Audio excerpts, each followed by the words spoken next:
Of course, he hasn't shown up for training. You wouldn't expect him to, but Atletico Madrid are claiming they're going to open up disciplinary proceedings. They've already given his squad number away, Gabby. He announced his departure nearly 2 months ago.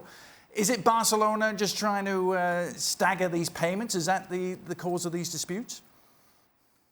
Yeah, so this is the issue. And just, we hear talk about release clauses and buyout clauses. In Griezmann's case, as in the case with most players in Spain, it's a buyout clause, right? So you show up where it used to be 200 million. It dropped I think as of July 1st. So you need to come up with 120 million euros. But it's effectively Griezmann buying out his contract. So under the terms of the law, you have to go show up with the money and pay it to the league in one lump sum, and then the money gets transferred to his club. You can't pay it in installments. So what clubs do is they say, well, makes no difference to us.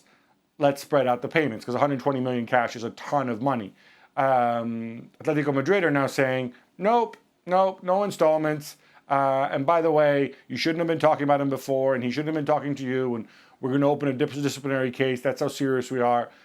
My instinct tells me that at some point, we're going to reach breaking point. Barcelona are going to have to maybe sweeten the deal somehow, maybe with a loan, maybe a young player, maybe simply increasing the amount. And ultimately, Atletico will agree to letting him go. But then again, you wonder if maybe all these Neymar links are a way of trying to get Atletico to budge. It's one of those very much sort of cloak and dagger type games that we're in right now. Finally, Gab, going against the grain, as he sometimes likes to do, Paul Pogba did show up for training, showed up for Manchester United's tour to Australia. He's actually in Perth. Do we read anything at all into this fact and what Mino Raiola has said, his agent, recently?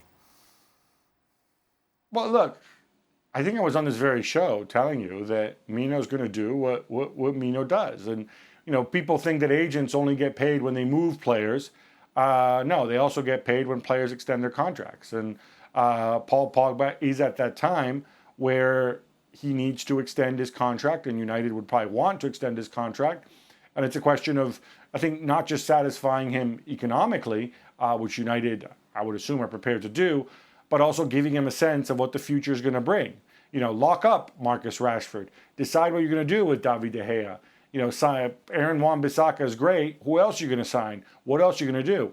And I think that's simply Mino Raiola. When Mino Raiola starts talking a lot, as he has been doing in the last week, that something's up, because most of the time he doesn't talk. So I think it's that as much as necessarily putting him in a shop window. That said, obviously, if Real Madrid come along and there's a deal to be done, Real Madrid or somebody else, then I think Raiola and Pogba will entertain it. But, I think right now it's a case of hedging their bets. What I have been told, and I've said this before, is that it's not Pogba desperately itching for a move. I think it's Pogba itching for a resolution, a way forward. Either new contract and commitments from the club about the squad, or if there's an offer out there and it works, moving elsewhere. But it's not like he's desperate to leave Old Trafford, as some people have suggested. For more, sign up now for ESPN Plus.